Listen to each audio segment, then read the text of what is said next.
Hello दोस्तों, कैसे आप लोग। आप सभी का स्वागत है फिर से हमारे पाइथन सीरीज के अंदर, जहाँ पे हम हमारे एपिसोड नंबर 8 तक पहुंच चुके हैं, जहाँ पे हम ले रहे हैं nested data types. Data types तो हमने बहुत सारे देखे थे, जैसे लिस्ट देखा था, टपल देखा था, सेट देखा था, डिक्शनरी देखे थे, पर अब हम उसके नेस्टेड फॉर्मेट के बारे में जानने वाले हैं। अब ये नेस्टेड चीज क्या होती है, इसीलिए नेस्टेड के वर्ड से ही पता चल रहा है कि एक चीज के अंदर एक चीज, एक चीज के अंदर एक चीज, उसके अंदर एक चीज, ऐसे एक एक एक एक, एक, एक के अंदर चीजें। फॉर एग्जाम्पल, हमारा मिल्की वे पूरी गैलेक्सी है, उसके अंदर हमारा सोलर सिस्टम है। ओके, और सोलर सिस्टम के अंदर हमारी प्यारी सी अर्थ है। ओके, प्यारी सी धरती है हमारी, उसके अंदर हमारा प्यारा सा देश है भारत, और उसके अंदर बहुत सारे स्टेट्स है, और उसके अंदर बहुत सारे सिटीज है। सो एक के अंदर एक चीजें है, उसे हम नेस्टेड चीजें बोलते हैं। तो वैसे ही हम नेस्टेड फॉर्मेट में लिस्ट देखने वाले हैं, टपल देखने वाले हैं, डिक्शनरी देखने वाले हैं, और मिक्स डेटा टाइप्स देखने वाले हैं। यानी कि कुछ भी हो सकता है किसी चीज के अंदर। ठीक है, लिस्ट के अंदर टपल हो सकता है, टपल के अंदर डिक्शनरी हो सकता है। अब सेट को क्यों छोड़ दिया, अब सेट को क्यों हम एक्सेस नहीं कर पा रहे हैं, वो चीज जानने के लिए हम एपिसोड नंबर 6 आप देख सकते हैं हमारा सेट। वहां पे आपको यहाँ इसका आंसर देखने को मिल जाएगा क्यों यहाँ पे सेट को इंक्लूड नहीं किया गया है। बाकी हम स्टार्ट करते हैं नेस्टेड डेटा टाइप्स को समझने में, पर उसके पहले हम थोड़ा इंडेक्सिंग इन पाइथन जान लेते हैं। इंडेक्सिंग इन पाइथन यानी कि पाइथन बेसिकली इंडेक्सिंग कैसे देता है। अगर आपको नहीं पता होगा तो आप थोड़ा सा फोकस करिए, इजी है, बहुत इजी है ये। अगर नहीं समझ में आया तो ऑब्वियसली नेस्टेड वाला कंसेप्ट नहीं समझ में आएगा। पर अगर आप मेरे व्यूअर्स हो और पाइथन में इन जनरल जानते हो तो आपको पता ही है, पाइथन सपोर्ट करता है जीरो बेस्ड इंडेक्सिंग को, यानी कि जीरो से यहाँ पे नंबरिंग स्टार्ट होती है। 0 1 2 3, कोई भी प्रोग्रामिंग लैंग्वेज आप उठा लो, वहां पे जीरो से ही स्टार्ट होती है नंबरिंग। सो यहाँ पे हम एग्जाम्पल लेंगे। फॉर एग्जाम्पल, मैं यहाँ पे एक लिस्ट ले रहा हूँ, जहाँ पे मैंने एक शार्क टैंक करके एक वेरिएबल बनाया है, और उसके अंदर मैंने लिस्ट डाली है, नाम डाले हैं शार्क्स के। तो आपको पता ही होंगे ये सारे शार्क्स हैं, अमन, नमिता, पीयूष, अनुपम और अश्विनी। ठीक है, सो अब पाइथन को अगर इसको इंडेक्सिंग देनी होगी तो यहाँ पे ये 0th पोजीशन पे अमन को रख देगा, क्योंकि अमन सबसे हमने पहले लिखा है। ओके, तो उसे हम 0th पोजीशन दे देंगे, फिर नमिता को 1th, फर्स्ट पोजीशन दे देंगे नमिता को, फिर पीयूष को सेकेंड, अनुपम को थर्ड और अश्नीर को फोर्थ। ये जीरो से स्टार्ट कर रहा है इंडेक्सिंग, इसलिए हम जीरो बेस्ड इंडेक्सिंग यहाँ पे बोलते हैं। बहुत सिंपल चीज है, वो आपको अभी तक तो पता चल ही गया होगा। सो ऐसे इन जनरल इंडेक्सिंग देते हैं, ये तो हमने लिस्ट वाले वीडियोस में भी देखा था। अब इसी चीज को नेस्टेड फॉर्मेट में कैसे इंडेक्सिंग मिलते हैं वो जान लेते हैं, फिर ही हम उसके एक्सेसिंग के बारे में जान सकते हैं। ठीक है, सो अब नेस्टेड चीजों में कैसे थोड़ा और जूम आउट कर देता हूं मैं चीजों को, और एक्सेसिंग का पार्ट थोड़ा बाद में देख लेते हैं। ठीक है, सो अब यहाँ पे देखिए, अब ये नेस्टेड लिस्ट है। अब इसके अंदर मैंने क्या किया, और एक लिस्ट डाल दी। मतलब ये नॉर्मल सी लिस्ट है, ये येलो ब्रैकेट से जो डिनोट हो रहा है। ठीक है, मैं यहाँ पे थोड़ा सा स्पेस डाल देता हूँ और अच्छा दिखेगा। ये बेसिकली येलो ब्रैकेट वाली एक लिस्ट है। ठीक है, और उसके अंदर बहुत सारे एलिमेंट्स है, अमन है, नमिता है, पीयूष है, अनुपम है, और एक लिस्ट है। ठीक है, सो बेसिकली एक स्ट्रिंग फॉर्मेट तो एक डेटा टाइप है, और ये लिस्ट भी एक डेटा टाइप है। तो मैंने दो डेटा टाइप्स इसके अंदर डाले हैं, और लिस्ट के अंदर लिस्ट आप यहाँ पे देख सकते हो। अब नॉर्मल लिस्ट को कैसे इंडेक्सिंग होती है, अमन को भाई साहब जो पहला आया है तो 0th पोजीशन मिल गया, नमिता को फर्स्ट, पीयूष को सेकंड और अनुपम को थर्ड। अब क्या हो रहा है, ये फोर्थ चीज पे, फोर्थ पोजीशन पे ना, ये अनुपम के बाद पूरी की पूरी हमने लिस्ट डाल ली है। तो ये इस पूरी की पूरी लिस्ट को ये फोर्थ इंडेक्स दे रहा है। समझ में आ रहा है। अगर आप पाइथन बोलेगे ना कि फोर्थ इंडेक्स पे क्या है, ये येलो वाली लिस्ट के, मतलब बाहरी वाली लिस्ट के अंदर, तो ये पूरी की पूरी लिस्ट दे देगा। ठीक है, ऐसी होती है चीजें। आपको यकीन नहीं होता तो हम यहाँ पे एक्सेस करके दे देंगे। फॉर एग्जाम्पल, हमने यहाँ पे शार्क टैंक डाला, जो कि हमारी लिस्ट का नाम था। ठीक है, और शार्क टैंक डालने के बाद यहाँ पे मैं फोर्थ इंडेक्स दे रहा हूँ यहाँ पे। ओके, और यहाँ पे मैंने यहाँ पे प्रिंट करा है वही चीज, बस कमेंट्स में यहाँ पे मैंने लिख दिया है, सॉरी स्ट्रिंग्स में यहाँ पे मैंने लिख दिया है, और अच्छा लोकेट करने के लिए, क्योंकि मैंने बहुत सारा कोड यहाँ पे लिखा है। सो हम फिलहाल इस पे ही कॉन्सेंट्रेट करेंगे। थोड़ा सा टर्मिनल को हम रन कर लेते हैं। ठीक है, CLS पाइथन, हमारा पाइथन फाइल है, पाइथन लिख दिया हमने, और फाइल का नाम लिख दिया nested.data। अब यहाँ पे देख सकते हैं आप, ये जो फर्स्ट वाला आउटपुट है ना, यहाँ पे मैंने सिर्फ फर्स्ट वाले आउटपुट पर फोकस करिए, यहाँ पे मत देखिए। ओके, शार्क टैंक है ना, शार्क टैंक फोर्थ इंडेक्स में मैंने देखिए यहाँ पे एक्सेस किया है चीजों को। तो यहाँ पे मुझे सिर्फ और सिर्फ लिस्ट मिला है, जहाँ पे अमित जैन और रितेश अग्रवाल आपको ये देखने को मिल जा रहा है। ठीक है, तो यहाँ पे मैं इसे कट कर देता हूँ, और फिर से हमारे लिस्ट के अंदर आते हैं, जो कि फोर्थ इंडेक्स पे हमें अमित जैन और रितेश अग्रवाल देखने को मिल रहा है, जो कि अश्नीर भैया को तो सीजन 1 में निकाल दिया था, उनके बदले रिप्लेसमेंट आ गई है। ओके, अब मुझे अमित जैन को और रितेश अग्रवाल को एक्सेस करना होगा, तो कुछ नहीं, बेसिकली पाइथन क्या करता है, उसको भी इंडेक्सिंग दे देता है, पर नए से। ठीक है, अगर आपको समझ में आ रहा है, ये आउटर लिस्ट को इसने इंडेक्सिंग दे दिया और वहां पे चीजें खत्म कर दी। अब इनर लिस्ट इसको जैसे ही दिख जाती है कि ये नई सी एक लिस्ट है लिस्ट के अंदर, तो इसको हम फिर से पाइथन फिर से जीरो से स्टार्टिंग दे देता है, इंडेक्सिंग दे देता है। फॉर एग्जांपल अमित जैन को मिला है 0th पोजीशन इस इनर वाले लिस्ट के अंदर, और रितेश अग्रवाल को मिला है 1st पोजीशन इस इनर वाले लिस्ट के अंदर। ठीक है, तो ऐसी चीजें पाइथन के अंदर काम करती है। फॉर एग्जांपल अगर मुझे रितेश अग्रवाल को एक्सेस करना है तो मुझे इस पूरी की पूरी लिस्ट के अंदर का 4th इंडेक्स देना है, फिर इस 4th इंडेक्स वाले लिस्ट के अंदर मुझे 1st इंडेक्स देना है। ठीक है, तो हमें रितेश अग्रवाल देखने को मिल जाएगा। यकीन नहीं होता है तो चेक कर लीजिए। यहाँ पे मैंने देखिए शार्क टैंक का पूरी की पूरी लिस्ट दे दी है, उसका 4th इंडेक्स यहाँ पे मैंने एक्सेस किया है, जो यहाँ पे भी हमने किया था। ठीक है, और हमने यहाँ पे 1st भी लिख दिया, यानी कि हम शार्क टैंक लिस्ट के अंदर 4th इंडेक्स के अंदर जो हमें लिस्ट मिल रही है उसके अंदर 1st इंडेक्स को हम एक्सेस कर रहे हैं। ठीक है, अब आउटपुट में देखेंगे आप।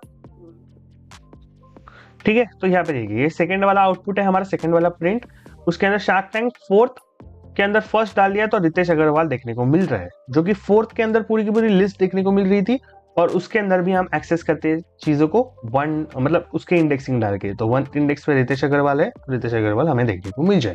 तो ऐसे काम करती है नेस्टेड लिस्ट।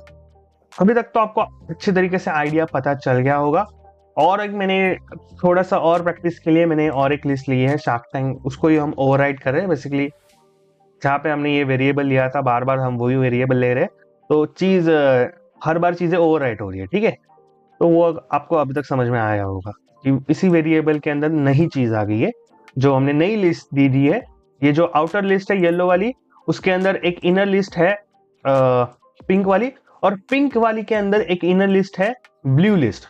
होप सो अगर यहाँ तक तो आपको समझ में आ रहा है, और उस हिसाब से यहाँ पे इंडेक्सिंग मिली है। फॉर एग्जाम्पल अमन भैया को मिला है 0th पोजीशन, नमिता को मिला है 1st पोजीशन, और इस पिंक वाले लिस्ट को मिला है 2nd पोजीशन। ठीक है, और फिर इस पिंक वाले लिस्ट के अंदर अलग से इंडेक्सिंग स्टार्ट हुई है, और इस वाले ब्लू वाले लिस्ट को मिला है 0th पोजीशन, जो कि पिंक वाले लिस्ट के अंदर है, और फिर इस रितेश अग्रवाल को मिला है 1st पोजीशन, और फिर इस ब्लू वाले लिस्ट के अंदर इंडेक्सिंग मिली है, तो इलान मस्क को 0th पोजीशन मिला है ब्लू वाले लिस्ट के अंदर, और मुकेश अंबानी को 1st पोजीशन मिला है ब्लू वाले लिस्ट के अंदर। अगर आपको इसका पूरा का पूरा विजुअलाइजेशन चाहिए होगा, मतलब जो मैंने पिछले लिस्ट के लिए किया था, ठीक है, तो कुछ इस तरीके से इसका विजुअलाइजेशन देखने को मिल जाता है। इसका व्यू यहाँ पे तो इंडेक्सिंग इस आउटर लुक को हुई है, अमन को 0, नमिता को 1, और फिर इस पूरे के पूरे पिंक लिस्ट को 2 मिली है। ठीक है, फिर हम पिंक लिस्ट के अंदर आ जाते हैं, को इंडेक्सिंग मिली है जो पाइथन असाइन करता है। इस ब्लू वाले पूरे के पूरे लिस्ट को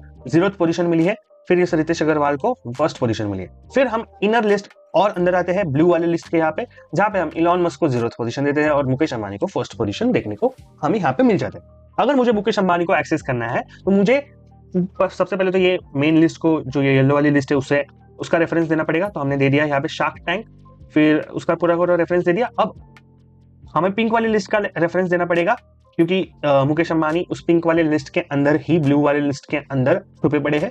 तो पिंक वाले लिस्ट का हमने एक्सेस दे दिया, जो कि 2nd इंडेक्स पे है, यहाँ पे आप देख सकते हो।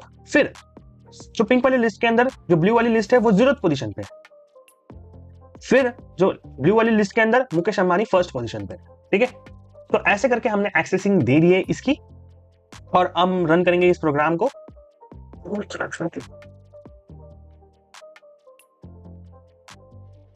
सो यहाँ पे देख सकते हैं हमारे शार्क टैंक 2nd लिस्ट के अंदर 0th लिस्ट के अंदर 1st एलिमेंट मुकेश अंबानी हमें यहाँ पे देखने को मिल जा रहा है। ठीक है, सो आप यहाँ पे भी देख सकते हो, ये हमारा मुकेश अंबानी एम यहाँ पे आ चुका है, और मुकेश अंबानी आप देख सकते हो यहाँ पे, तो हम इस तरीके से एक्सेस कर सकते हैं। और बेसिकली ये थी पूरी की पूरी नेस्टेड लिस्ट की कहानी। और सेम चीज जैसे नेस्टेड लिस्ट में चीजें हैं, वैसे ही नेस्टेड टपल में चीजें हैं। मैंने कुछ यहाँ पे चेंज नहीं करा है, सारे के सारे सेम कंटेंट से, सेम शार्क्स के नेम है फर्स्ट इसमें, फिर सेम शार्क्स के नेम है रिप्लेसमेंट के साथ अमित जैन और रितेश अग्रवाल के साथ, और फिर सेम चीजें, सारे के सारे सेम चीजें यहाँ पे इलॉन मस्क और मुकेश अंबानी देख सकते हो। बस मैंने लिस्ट को टपल में ब्रैकेट्स, राउंड ब्रैकेट से डिनोट किया है, और सेम एक्सेस किया है यहाँ पे। और अगर आप देखोगे आउटपुट इसका, सो सेम प्रकार से हमें आउटपुट भी देखने को मिल जाता है। तो सेम प्रकार से हमें आउटपुट भी देखने को मिल जाता है। ये देखिए, ये 1 2 3 तो लिस्ट का था, फिर टपल का 1 2 3 हमने ऐसे एक्सेस किया है, सेम एक्सेस किया है जैसे लिस्ट को एक्सेस कर रहे थे, और मुकेश अंबानी को हमने सेम एक्सेस किया है जैसे लिस्ट को एक्सेस कर रहे थे। तो इस प्रकार से नेस्टेड लिस्ट और टपल्स काम करते हैं।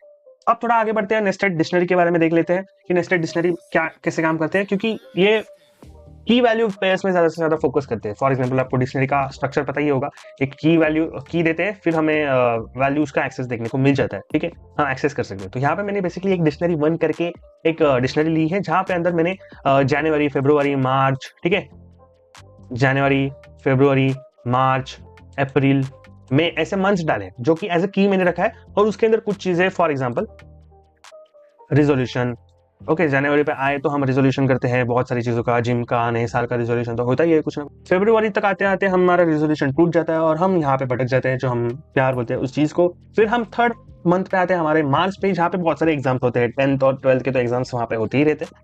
सो फिर आते हैं हम अप्रैल के यहाँ पे, जहाँ पे फूल्स डे मनाया जाता है, जो फेब वालों का जो हो चुका होता है, हम अप्रैल फूल बना देते हैं। और फिर आता है हमारा मई वाला मंथ, तो यहाँ पे हाई गर्मी, भाई समर आ जाती है, यहाँ पे बहुत ज्यादा ही गर्मी आ जाती है मई पे, ठीक है, और मूवीज भी आ जाती है अच्छे साथ, ठीक है। तो ये बेसिकली हमारी डिक्शनरी होती है, और ये की वैल्यू पेयर उसका स्ट्रक्चर होता है, ठीक है। अब नेस्टेड डिक्शनरी कैसे दिखते हैं वो देखिए। अब नेस्टेड डिक्शनरी है हमारी, जैन मैंने एज ए की रखा है, और उसके अंदर वैल्यू के अंदर डिक्शनरी डाली है। होप सो अगर आपको समझ में आ रहा है यहां तक, ठीक है। जैन एज मैंने की रखा है, और वैल्यू के अंदर मैंने एक डिक्शनरी डाल रखी है, और उस डिक्शनरी के अंदर रिजोल्यूशन करके एक की है, और वैल्यूज है हमारी जिम, और फिर से एक की है न्यू करके, और वैल्यू है हमारी उसके एसोसिएटेड में ईयर, ठीक है। और फेब में हमने कुछ नहीं रखा है, फेब तो हमारा नॉर्मल है, हमारे येलो डिक्शनरी के अंदर फेब नॉर्मल की है और नॉर्मल वैल्यू है उसके एसोसिएटेड। फिर मार्च है, मार्च के अंदर एज अ वैल्यू हमने एक डिक्शनरी डाल दी है, और एक ही एलिमेंट है, एक ही की है उसके अंदर, जिसकी वैल्यू 12th है, ठीक है, 12th के एग्जाम्स। और अप्रैल फूल्स का भी मैंने नॉर्मल बाकी सब रखा है। अब ये नेस्टेड डिक्शनरी को कैसे एक्सेस करते हैं, बेसिकली हम लिस्ट के अंदर जो इंडेक्सिंग में यूज करते थे, वही चीज हमें एज अ की को यूज करते हुए करनी है। For example accessing nested dictionary, मुझे नॉर्मल डिक्शनरी के अंदर की वैल्यू जाननी है। फॉर एग्जाम्पल मुझे इस पूरी की पूरी लिस्ट को, इस पूरी की पूरी डिक्शनरी को अगर एक्सेस करना है, तो मैं सिर्फ की वैल्यू डाल दूंगा इसकी, तो मुझे पूरी की पूरी यहाँ पे डिक्शनरी देखने को मिल जाएंगी।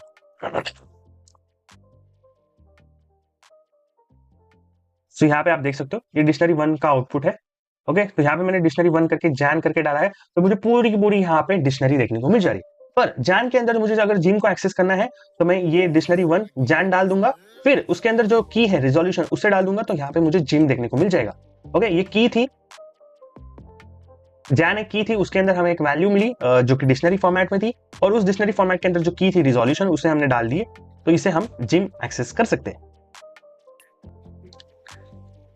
वैसे ही अगर हमें इस मार्च वाले एग्जाम्स के 12th को एक्सेस करना होगा, तो हमें सिंपली इसको डिक्शनरी को देना है, फिर मार्च को देना है इंडेक्स के अंदर एज ए की देना है, फिर एग्जाम्स को देना है एज ए की, तो हमें 12 देखने को मिल जाएगा। यहाँ पे आप देख सकते हो डिक्शनरी का रेफरेंस दे दिया, फिर मार्च डिक्शनरी के अंदर जो की वैल्यू है मार्च, उसका रेफरेंस दे दिया, तो हमें पूरी की पूरी डिक्शनरी देखने को मिल जाएगी ये वाली, और उसके अंदर हमने एग्जाम्स करके दे दिया, ठीक है, एग्जाम्स करके दे दिया, फिर हमें 12 देखने को मिल जा रहा है। तो ऐसे करके हम डिक्शनरी को भी नेस्टेड फॉर्मेट में एक्सेस कर सकते हैं। और एक चीज होती है जो होती है नेस्टेड डेटा टाइप्स, जिसके ऊपर ही हमारा बेसिकली टॉपिक है।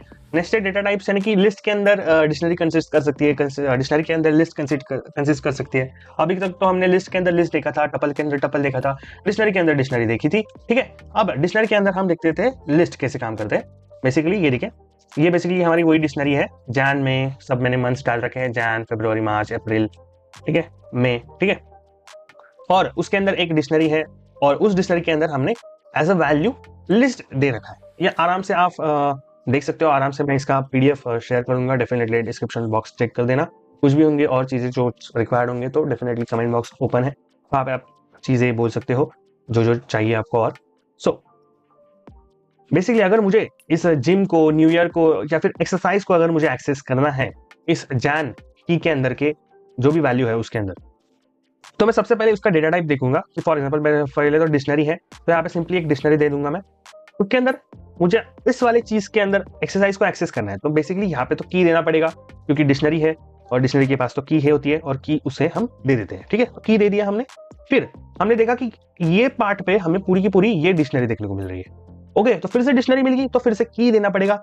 ओके, तो की क्या है यहाँ पे? रिजोल्यूशन की है, क्योंकि हमें जिम एक्सरसाइज को एक्सेस करना है, जो कि एज अ वैल्यू छुपी पड़ी है रिजोल्यूशन के अंदर। तो मैंने यहाँ पे रिजोल्यूशन दे दिया। ओके, तो इस वाले पार्ट तक हमें क्या मिला है? ये लिस्ट देखने को मिलेगी। ठीक है, हमने ये डाला तो हमें ये देखने को मिलता है डिक्शनरी एज अ वैल्यू। अगर हमने ये डाला तो हमें इस डिक्शनरी के अंदर ये लिस्ट देखने को मिल जाती है। ठीक है, अब लिस्ट में तो इंडेक्सिंग चालू होती है, तो इंडेक्सिंग चालू होती है तो हमें यहाँ पे इंडेक्सिंग देनी पड़ेगी। फॉर एग्जांपल, जिम को मिला 0th इंडेक्स, न्यू ईयर को मिला 1st इंडेक्स और एक्सरसाइज को मिला 2nd इंडेक्स, इसलिए मुझे एक्सरसाइज को एक्सेस करना है, तो यहाँ पे मैंने 2nd इंडेक्स डाला, जो कि रिजोल्यूशन की के अंदर है, जो कि जैन की के अंदर है। ठीक है, समझ में आ रहा है? नहीं समझ में आ रहा है तो आ जाएगा समझ में, एक बार सिंपली गो थ्रू करोगे आप तो, और एक बार खुद से प्रैक्टिस करोगे। ये सारी चीजें मैं कोड जो बता रहा हूं, अगर आप खुद से एक बार भी ट्राई करोगे तो फिर भी आपको इजीली समझने में क्या यार पूरा कंसेप्ट ही याद आ जाएगा क्या चल रहा है यहाँ पे। ठीक है, सो बेसिकली यहाँ पे नेस्टेड डिक्शनरी थी पूरी की पूरी, उसके अंदर एक जैन की वैल्यू वर्ड दे दिया मैंने, की वर्ड दे दिया। ओके, फिर उसके अंदर जो की है और एक रेजोल्यूशन वो दे दिया, फिर जो इंडेक्स है 2nd वो दिया था, तो एक्सरसाइज हमें देखने को मिल जा रहे थे, वही चीज मैंने यहाँ पे एक्सप्लेन की थी। ओके, सो इस प्रकार से नेस्टेड चीजें काम करती है, और ये थी पूरी की पूरी वीडियो। होप सो आपको समझ में आई होगी, और कुछ नहीं समझ में आएगा तो डेफिनेटली कमेंट बॉक्स में डाल देना, और वीडियो पसंद आई हो तो लाइक कर देना, शेयर कर देना, सब्सक्राइब कर देना, हमारे पिछले वाले वीडियोस को भी चेक कर लेना, जो जो आपका कंसेप्ट अगर मिस हुए होंगे तो। बस फिलहाल के लिए इतना ही। Thanks for watching the video, तब तक के लिए स्टे ट्यून। वंदे मातरम।